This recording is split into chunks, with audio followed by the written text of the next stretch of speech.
All right, excellent. Well, thanks for taking the time with me. It's certainly exciting for me to have a chance to speak to everybody here. So the presentation that I had today is called The 7 Deadly Sins of Managing User Experience. And I'll talk a little bit about why I wanted to talk about that topic, and we'll kind of get into the agenda just to kick things off. So I thought I'd start with a little bit of an intro and background about some of my own career, where I picked up some of the things that I'll be sharing with you during the presentation today. Part 2, we'll get into why the connection between product management and user experience is such an important one at many technology companies. And then I'll share with you some thoughts on how I've seen through some of the experiences that I've had in advising companies, how some companies actually get this wrong sometimes. And that's what I've kind of translated into the 7 deadly sins of managing user experience. But then we'll kind of shift from there and get into how companies have done it right. And I've seen some really amazing companies that have done a tremendous job with thinking about design and how they use the design function within product to create a great kind of like customer experience. When I'm done with that, the presentation is relatively short, so we'll have plenty of time for Q&A, and I'm really excited to hear your questions as well. So just to jump in, some intro and background. I'll start with the very beginning of my product management career. I was initially a product manager at a company called Webvan, which you're probably not familiar with because it's now out of business. And in fact, it was actually one of the great .com disaster stories of all time. When I joined, the company was a publicly held company that was worth over $1 billion. And this was back in 2000, and the company in less than 1 year was worth 0. So it was really kind of a major .com disaster story, but there were a lot of lessons learned from that. And I was able to take a lot of those lessons that I picked up and apply those at eBay. And one of the reasons that I wanted to choose the book from Marty Kagan is he's actually the person who had hired me back in the day at eBay. He was a tremendous person to learn from. I picked up a lot from him in the 4 years that I was there. I was responsible for building out the entirety of our sort of merchandising strategy of how we present items to customers at the right points to try to get them to increase their purchase behaviors. And in that time, I learned a lot from Marty and tried to apply that at a lot of places. And one of the places that I was able to apply a lot of those principles successfully was at a company called OPower. And OPower is based in Washington, D.C., so that moved me from the west coast of the U.S. over to the east coast to that area.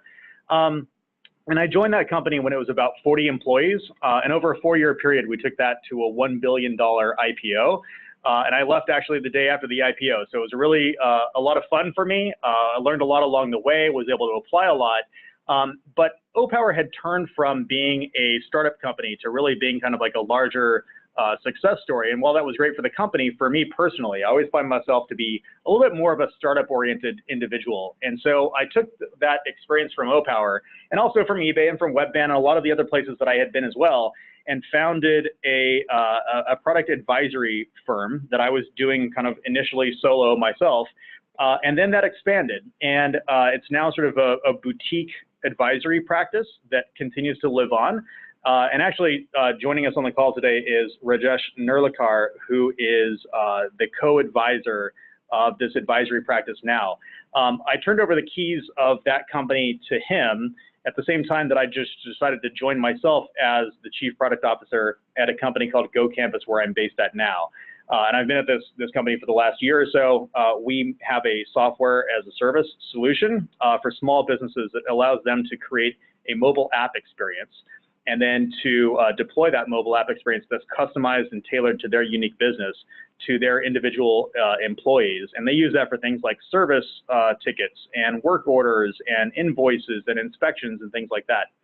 But going back to the advisory practice, that's the way that I found GoCampus. Is I was an advisor to the company for several years, and I ended up being an advisor to several companies. In fact, a little over 50 companies over a 4-year period, which was really a lot of fun for me. This advisory practice lives on, and it's something that I continue to work on with Rajesh on the side as well, which has been very rewarding too.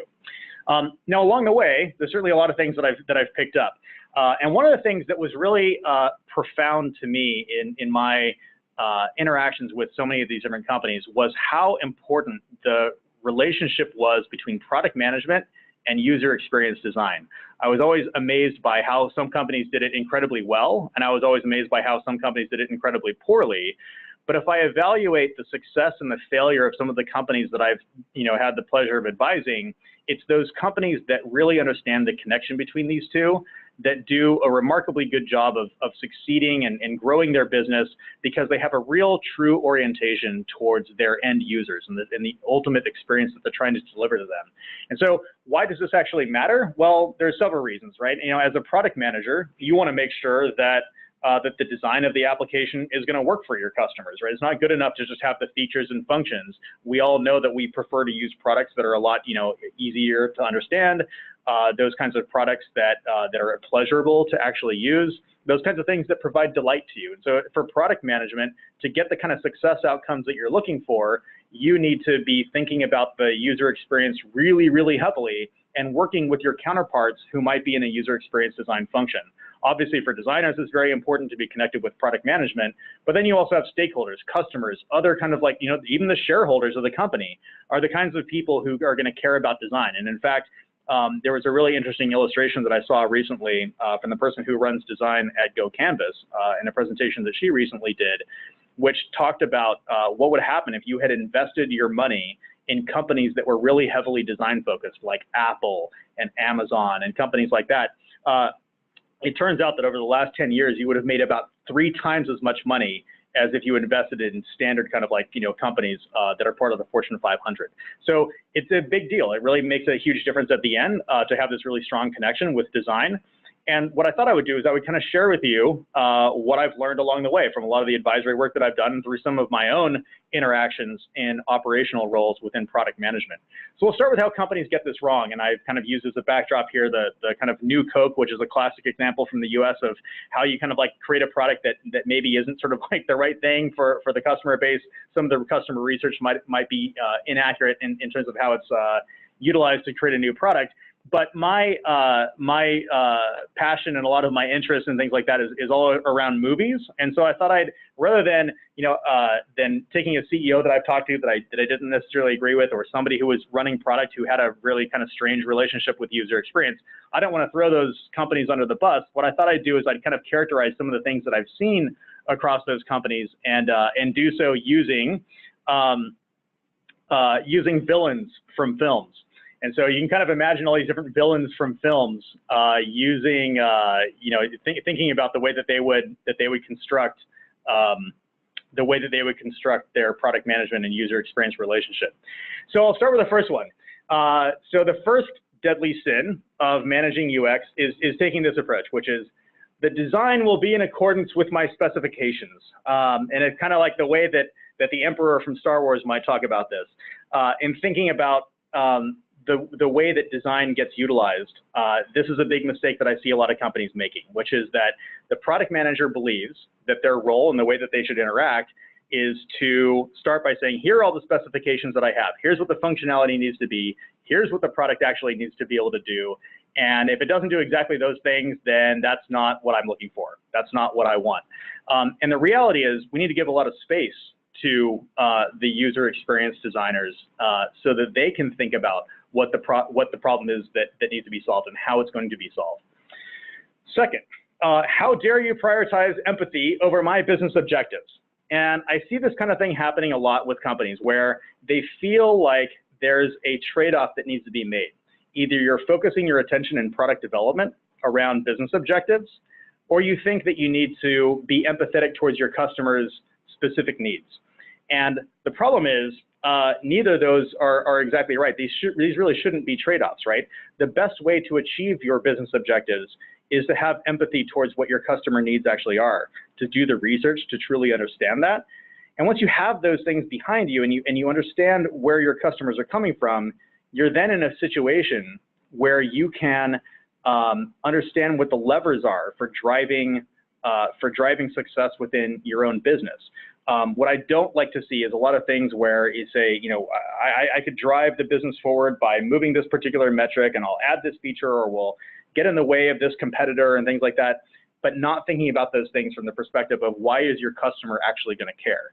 And if you focus your attention on how your customers are going to perceive value from your product, then you yourself will receive value from the product development investments that you make as well.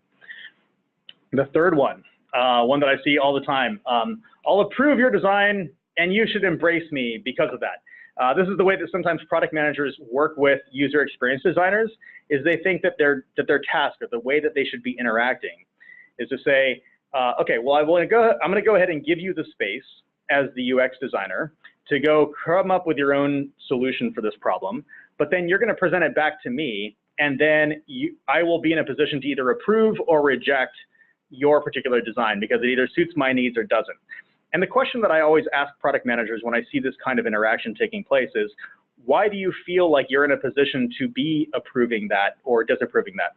Why are you more well-versed in what the customer's needs actually are than the UX designers who are supposed to represent those customers and really understand what the right design would be? It's kind of like, Jeff Bezos says this a lot, why would you, or I think it's actually a Steve Jobs quote, why would you hire smart people and then tell them what to do? And the reality is what you should do is you should be working with designers in such a way as a product person that you can assign them the problem that needs to be solved and really listen to their recommendations for why. It's very, very, very rarely the case that somebody within product management should be in a position where they're trying to approve or reject something that's come up with from user experience. It should yield a dialogue, and you can talk about improvements that can be made. You can talk about changes that you might want to see. You can, give feedback on the particular designs. But I sometimes see things like, send this back to the drawing board. This is not exactly what I was looking for, and it almost goes back to thinking about things from a specifications point of view. So, next one, number 4, just make it look pretty and easy to use. Oh, and I hate your dog too. So from The Wizard of Oz, the Wicked Witch of the West might say something like this. And this to me is kind of relegating the role of user experience, right? The role of user experience is somehow strictly these two things. Your job is to make things look pretty and to make them so that they're very easy for customers to use. And it's true, user experience should be doing both of those things, but their role should not be relegated specifically to those. What does the role then of UX leadership is a good question to be asked. And there is an important role of UX leadership, and it's not to just sort of take things that are on a project by project basis and deliver those things in such a way that they accomplish what's described here, but instead to think about what are the customer problems that are most important for us to solve? What are the design principles that are most important for us to adhere to as we continue to move the product in the right direction? And what are the product changes that we can be making? And what are the kinds of things that should be going into the roadmap rather than only looking at what comes out of the roadmap, so that the product becomes the right thing for the customer down the road. And in many ways, by creating that space for UX leadership and not just sort of relegating UX to this type of a role, there's a lot of really good things that can come from that as well. But this is one of those mistakes that I see a lot of companies making as well. All right, here's one from the Joker. You get to choose. Do you want to report into product managers, marketing, or engineering? And the reason that I sometimes will, see this is I get this kind of question asked to me as an advisor to companies. I say, well, I've got this designer. Should they report into the product manager? Should they report into the marketing team? Should they report into engineering? And my answer to all those is none of the above. I think that UX should have its own particular kind of function, its own leadership, its own role. And the best way to organize user experience and product management so that UX doesn't get relegated in the way that I was just describing is to ensure that UX has its own sort of division within a company. So depending on the size of the company, this might mean that the product manager and the one user experience designer are peers, that one doesn't necessarily report into the other. Now, it's okay to have a head of product and have user experience report into that. I think that's kind of fun, and that's actually the way that I have things structured within GoCampus, where I'm the chief product officer. I have a team of product managers, and I have a team that's UX, but those are two peer organizations. I don't have the UX designers reporting into the product managers, because if I do, then that's going to yield a kind of environment where the product managers are going to be directing too much what the user experience designers should be doing, rather than enabling a better kind of yin and yang for product management and UX, where not only product management could be driving some of the work that UX would be doing, but UX could also be doing research and driving some of the prioritization that product management should be taking into consideration as well. I tend to not like UX reporting into marketing or into engineering, because I think when they report into marketing, it's thought of too much from, they end up kind of like becoming pixel pushers. We've got to make this thing look pretty and we just got to get it out there. It's got to match our brand. But there's no sort of consideration of what is the actual user journey that we're trying to facilitate. And when they report into engineering, a lot of times it also results in the relegation of the UX role, because their job is just to kind of like push mock-ups to be available for the engineering team to implement as quickly as possible without thinking about whether the design itself is actually the proper one. And many times it's actually engineering that should be waiting until the design is completely, ready to go based on actual research, based on actual validation that the UX team should be doing, rather than wasting engineering's time going and building something that hasn't had enough time put into it to decide whether it's really the right design or not. Number 6, calm down. The best thing we can do is go on with our daily routine. And what I am referring to here is this situation where UX sometimes will be in a position to raise their hand and say, I see a bit of an issue here. There's a problem here. The thing that you're asking me to build or the problem we're trying to solve is not actually a problem that the customers care about.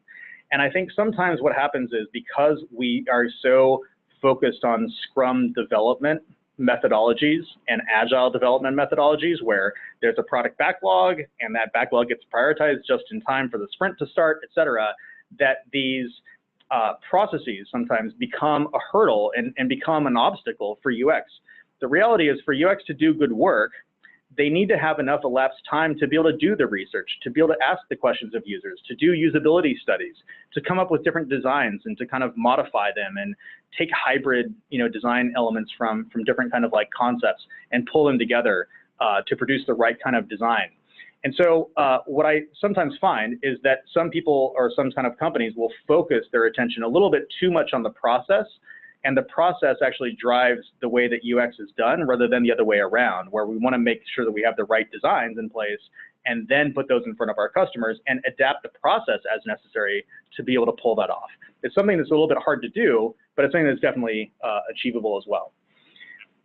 And the final one that I had, the 7th, is right. We're just going to move on and move forward. Okay, zip it. So if you're familiar with the Austin Powers shows, Dr. Evil is this kind of like, farcical character that always comes up with these, ridiculous ways of just kind of moving forward, even though there's tons of evidence and tons of reasons and sort of like rationale for not taking the path that's being taken. And this is the kind of thing that I've also seen at a lot of companies as well, where they say, look, we're in such a rush. We've just got to ship this feature. I don't want to, hear about why this is an issue. We'll just get it out there and then we'll change it later. And the reality is often because startups are so strapped for time, you put a feature out there, you put it out there as an MVP, and then the company goes exactly from there and just moves exactly to the next product instead.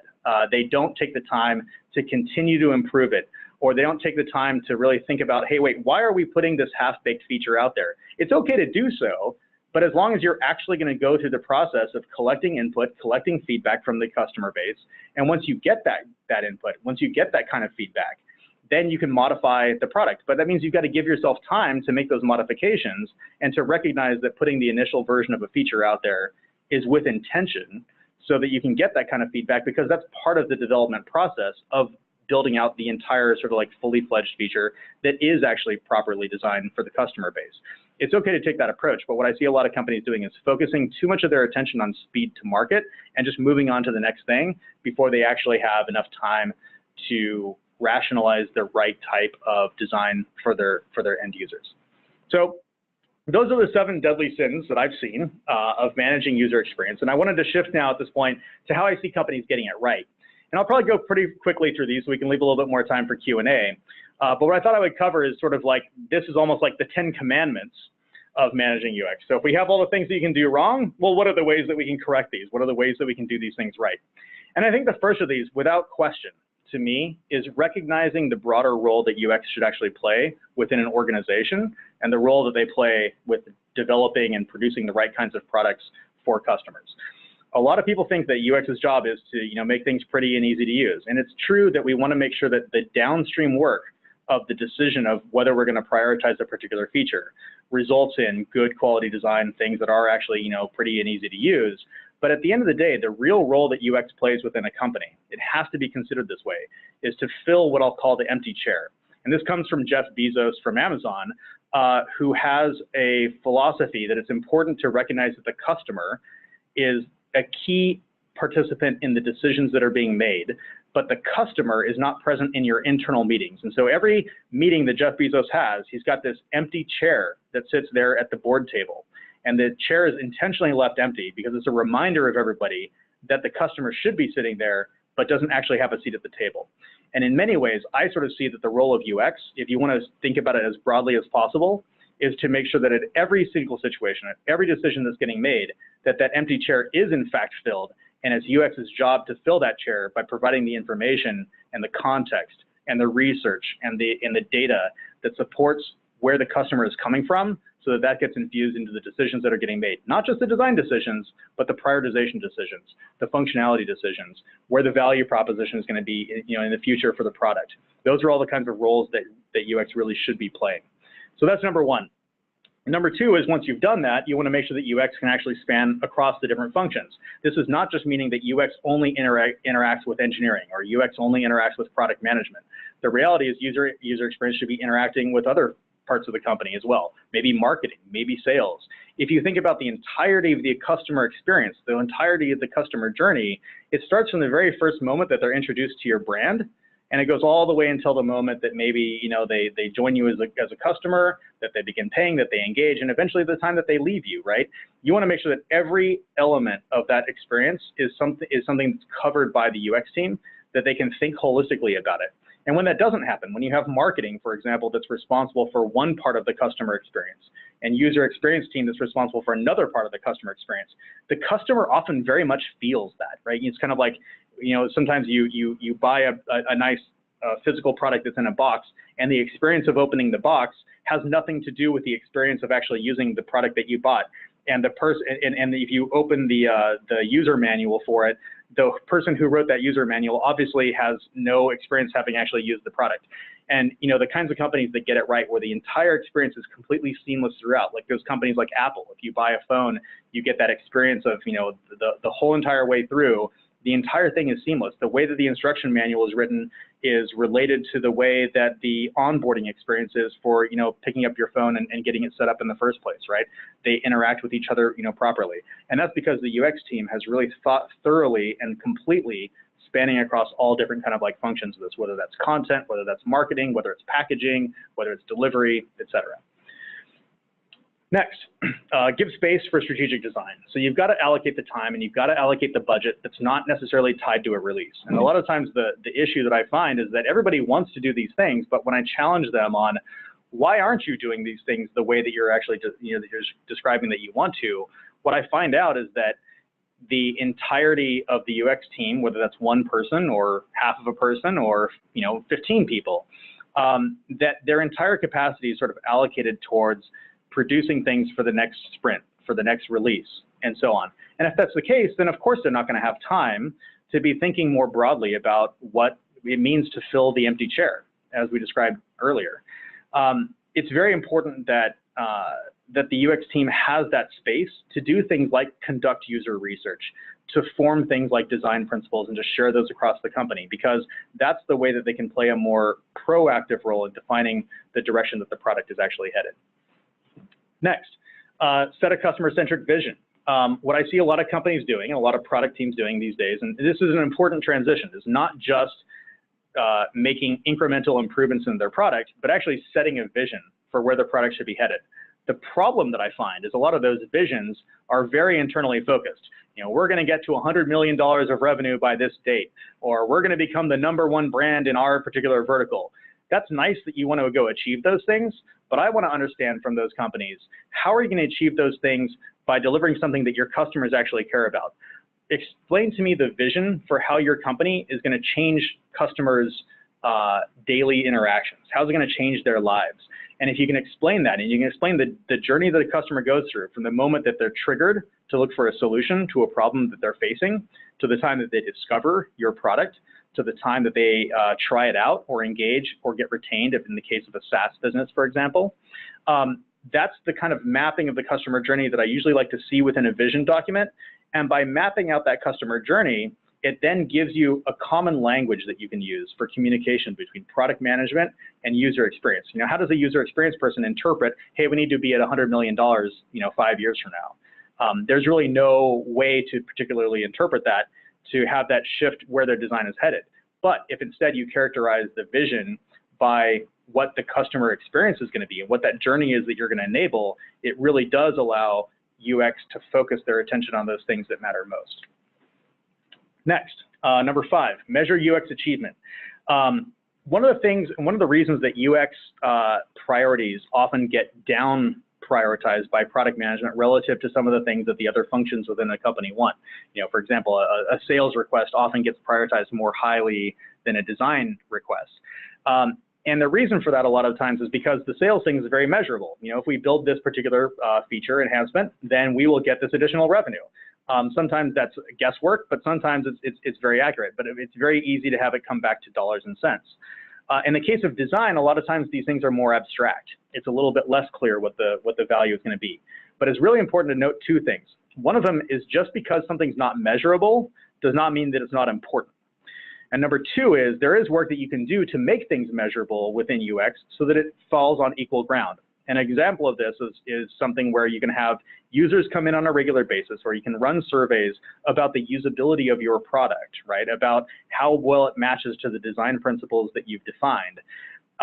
And you can ask users to indicate, kind of score it effectively on these various axes. And you can measure whether those scores are moving up and to the right or whether they're moving down and to the right. If you can establish those metrics and say, for example, at GoCanvas, we have 4 different design principles. And for each of those design principles, we have a score of, 0 to 10. How are we doing on this one? How are we doing on this one? How are we doing on this one?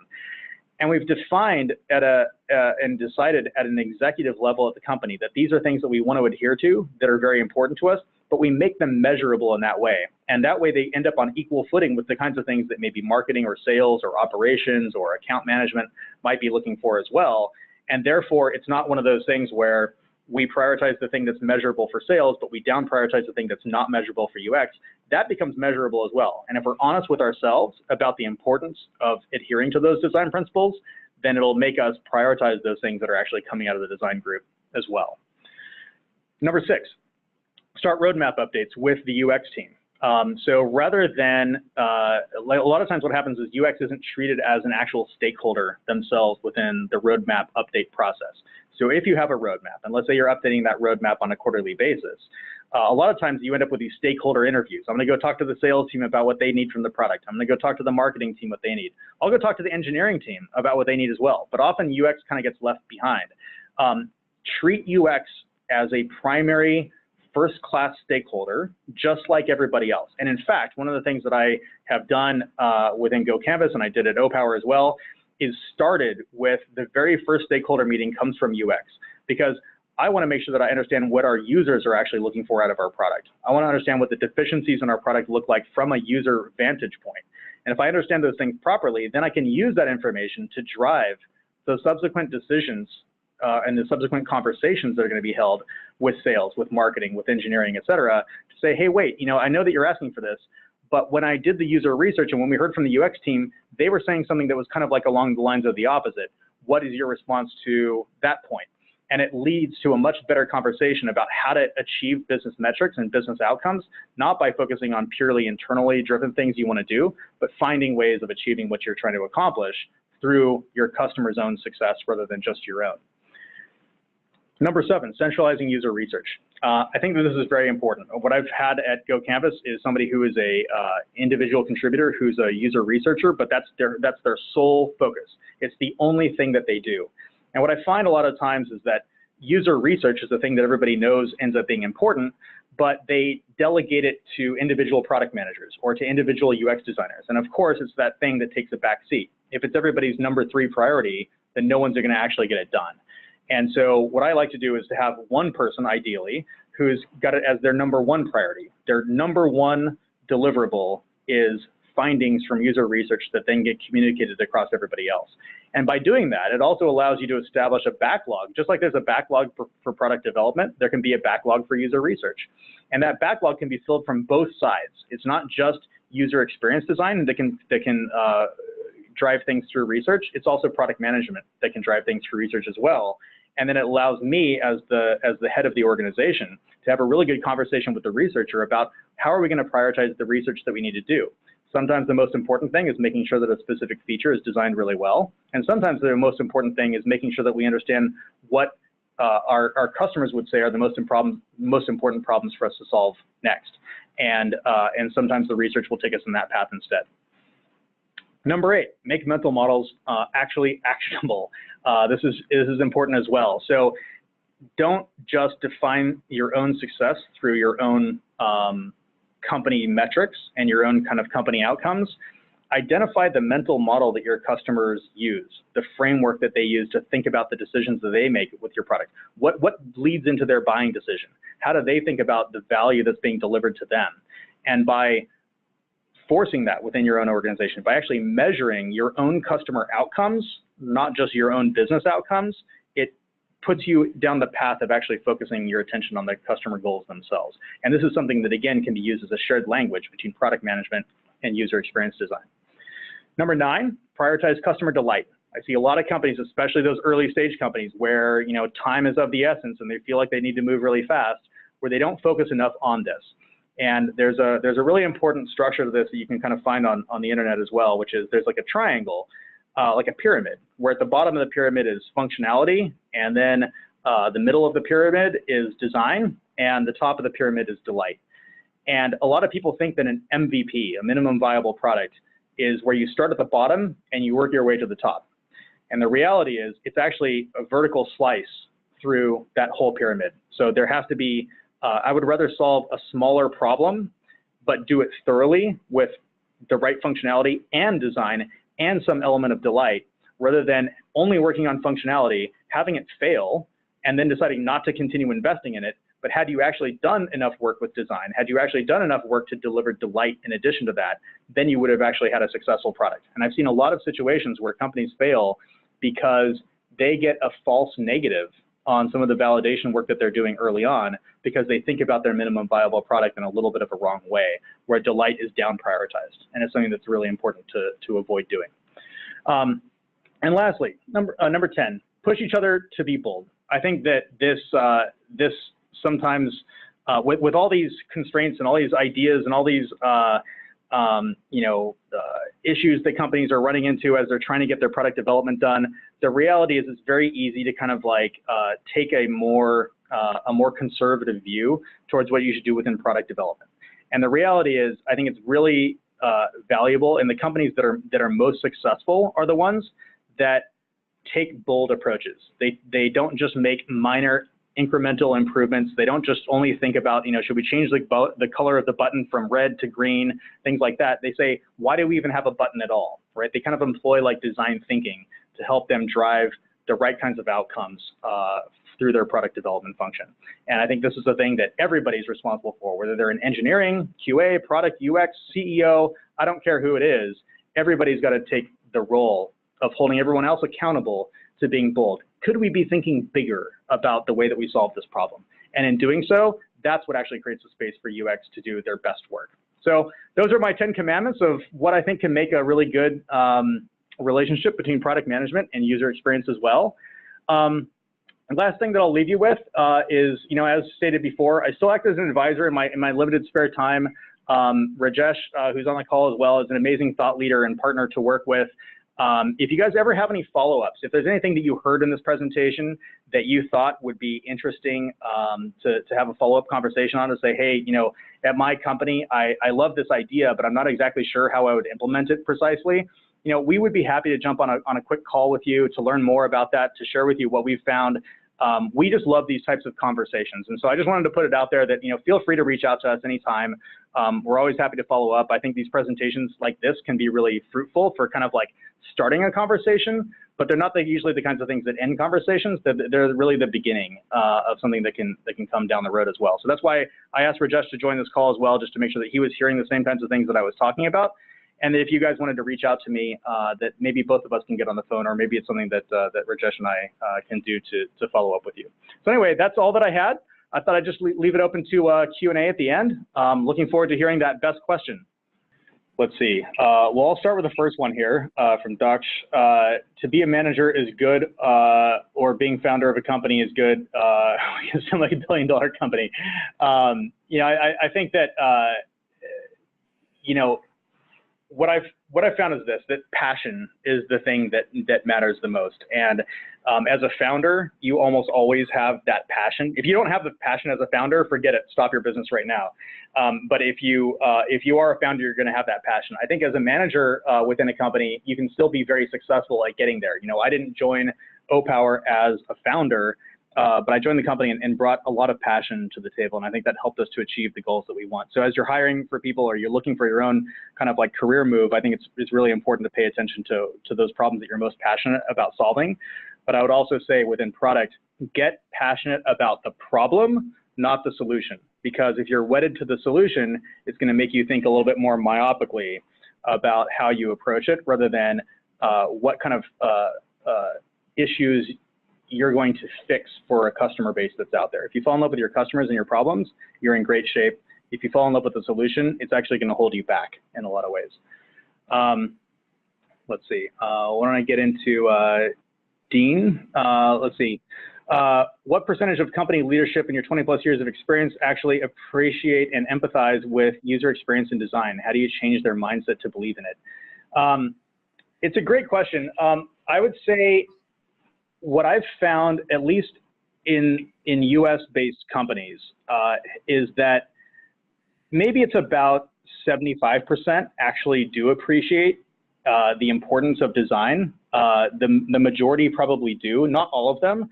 The problem is this, which is they don't know how to make that a reality. So they say, yeah, design's really important, but then on a daily basis, what they actually do is prioritize everything that's coming for, you know, the sales team, or, you know, closing the next deal, rather than focusing on design. And I think that's because they lack the tool set to properly enforce that it actually is important, right? And I think that the kinds of things that come to mind to me that are lacking from a lot of these companies, that I think end up holding them back from what they themselves want to do, is a lack of design principles being defined, where they state specifically, you know, here's what's going to make this product successful for our customers, that has nothing to do with features, but has everything to do with the way in which they will interact with that product. It's important to define that. It's important to define the personas that you're designing for. It's important to define the mental models that they're going to follow. And coming out of that can come things like style guide and design patterns and things that can then also accelerate product development, but make sure that product development is oriented towards the actual customer problems that you're trying to address. Probably the most important of these, though, is making sure that UX is actually measurable. And that means establishing some sort of success measures for the UX team that they're accountable for hitting. It's not just they want to kind of like make those numbers go forward. Just like marketing doesn't just want to get more leads, marketing needs to get more leads. And if they don't get more leads, they're going to get fired, right? So they have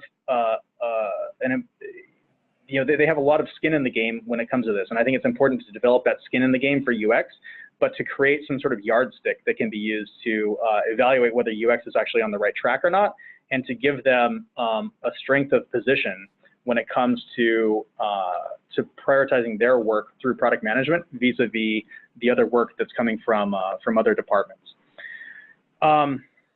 Thanks for valuable information. My question is how, as a junior designer, can excel in an interview without a UX portfolio? UI is something I can make through tools, but UX is something where real world problems and inputs.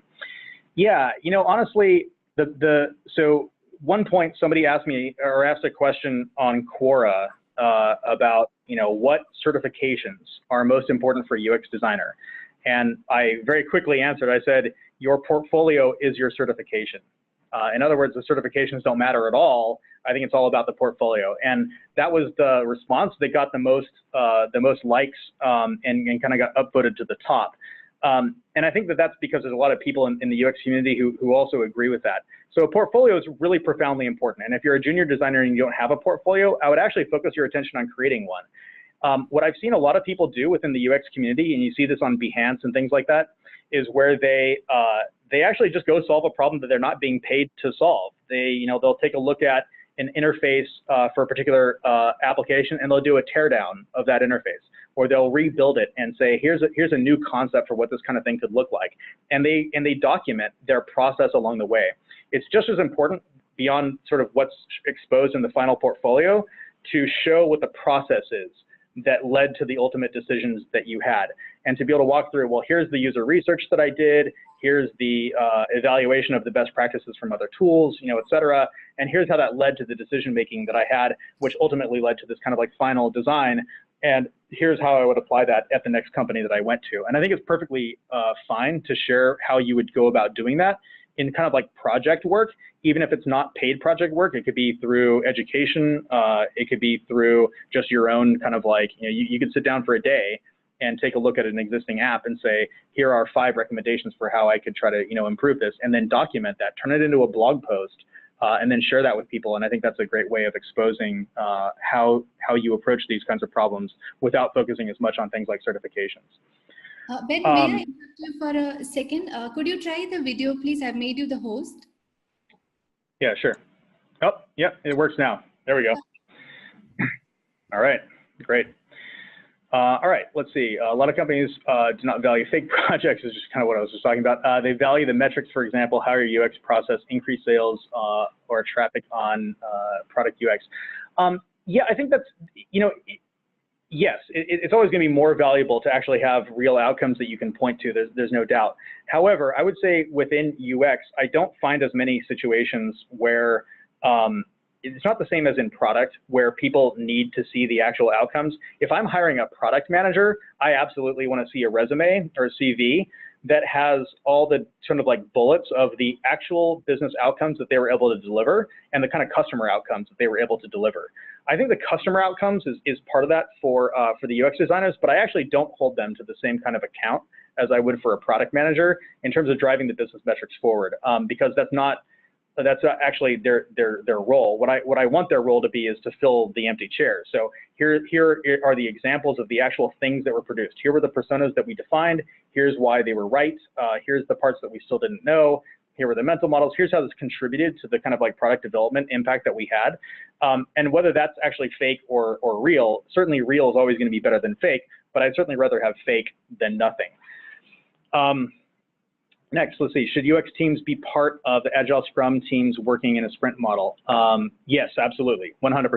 They have to be part of that team and feel, feel like they're 100% participating in that.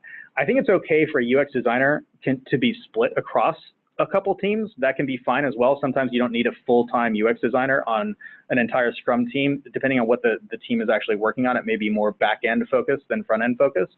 So I think that's okay, but I think it's important that they feel a camaraderie and that they're part of that team, because over time, you start to understand what the things are you're trying to accomplish. You start to understand the users and the way that they're using that product. And if you're always kind of floating from one project to another without being part of an agile team, then it's really hard to start to feel that true accountability for the success and failure of that team as well.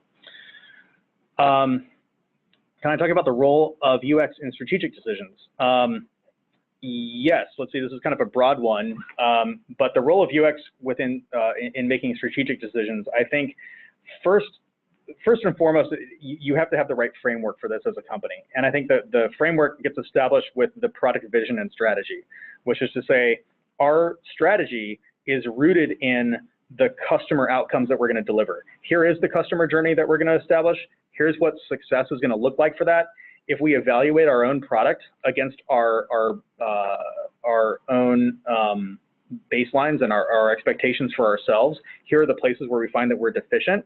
And then once you've done that, you can then say, these are the core problems that we need to go solve. And those problems being defined can really be expressed in UX terms. It's not just, we want to move this metric from X to Y. It's that we want to close this gap that has emerged between what our users are looking for at this stage in the journey and what we actually show them at this point in the journey. And that's how we're going to define it. And that's the problem that we're going to go address. And now it's naturally the case that UX is going to be the one tapped to kind of participate in some of those strategic decisions about where the company is headed. An example from GoCanvas is we're actively considering even acquisitions of other companies. And the product, the sort of acquisition strategy is being driven from UX. We realize that there are some gaps in our own product that we want to provide, that we want to address based on some of the analyses that we've done from some of the user interviews that we've seen, that we believe that we can fill in through acquisition of other companies. So that's how extreme that can actually go, which is really a really good thing. Does UX team have a say in defining the product vision? Yes, 100%. I think it needs to be built in collaboration. What is the relationship between market research and user experience research? So market research to me includes things like understanding where the market is headed, what customers are looking for. A lot of times the separation, and the most simple version of this, is that the market research tends to be more oriented around the buyer and what the buyer is looking for, and the user experience research ends up being more around the user and what they're looking for. And there's a big distinction between buyer personas and user personas. And if you can help to make that distinction, then you can basically assign the buyer persona development and the creation of what is most important to them and how they're going to make their decisions to the market research team, and to look at how the competition and the rest of the ecosystem kind of fits in with that and where you fit in, and to contrast that with the way that user experience is going to look at it from a usability standpoint and how it maps to user personas.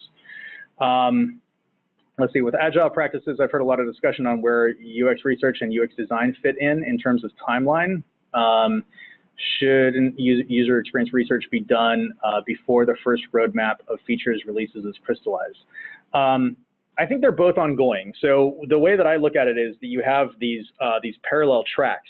So there's a user, you could actually think about a roadmap where there's a roadmap of product development, but actually one step ahead of that is the roadmap of user experience research. So you might say that, within the roadmap, what's most important to say is not, here's the exact solution that we're going to put in place at this time, but this is the problem that we're going to be working on solving at this time.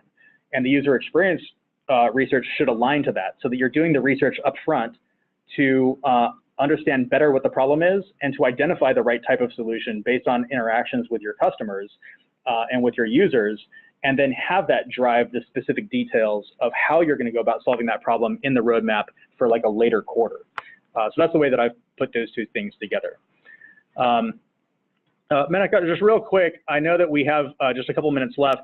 Did you want, I can go a few minutes over if that works for people, or I can try to wrap things up quickly. I think we can take 1 or 2 more questions. 1 or 2 more? Okay, sounds good. I'll just go through those real quick, and then if anybody has a question that was burning and didn't get answered here, that's fine. Just reach out to me later. Happy to respond. Okay, a PM oversees all teams, including product marketing and product engineering. So shouldn't UX team also report to PM, primarily to sort out any conflicting priorities?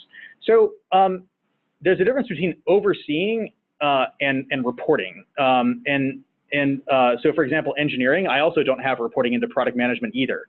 I'm the chief product officer at GoCampus, and I have a counterpart who's the chief technology officer, and he runs engineering.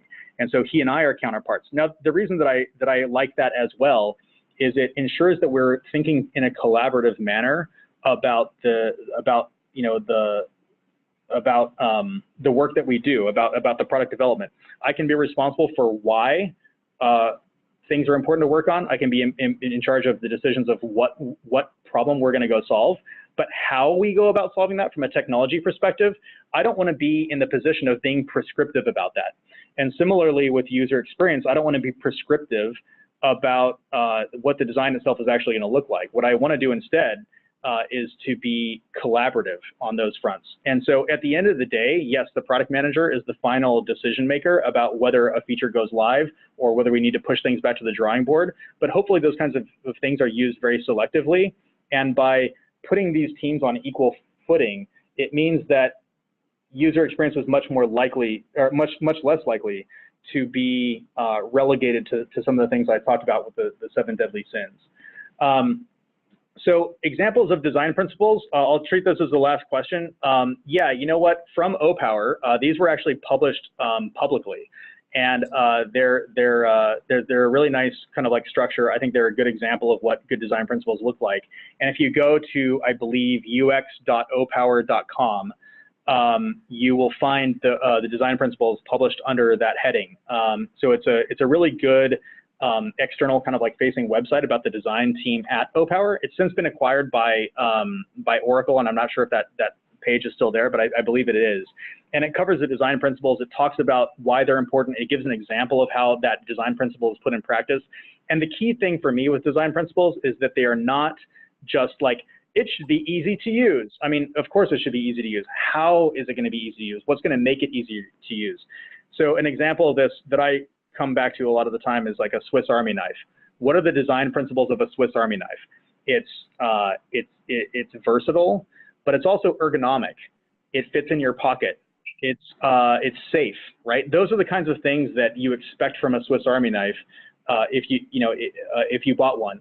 And the reason that's important is because you could imagine how you could keep adding features and kind of like little widgets to your Swiss Army knife until it gets so wide that it does everything that you could potentially want it to do, and everybody will kind of take you in that direction. But if you actually reevaluate that Swiss Army knife from the perspective of its design principles, is it still easy to, does it still fit in your hand? No. Is it still safe to try to cut a peach or something? No. Does it fit in your pocket anymore? No. And so while you may think that you're taking the product in a good direction, the design principles help to ground you, but those design principles are crafted uniquely for the individual product that you're trying to work on. And an example of a Swiss Army knife where it's a physical product, it's pretty easy to describe what those things are, but in the world of software, it's usually a little bit more challenging, and it requires a lot more user research and a lot more kind of like constant kind of conversation to hone in on exactly the right ones. The key is that they're documented, that they're understood across the whole entire company, and that you actually dedicate yourself to adhering to those principles as you move forward. Anyway, I'll stop there. But thanks a lot for taking the time. Again, if there's questions that were unanswered, feel free to reach out on LinkedIn to myself, to Rajesh as well, as we'll be happy to try to answer those things for you.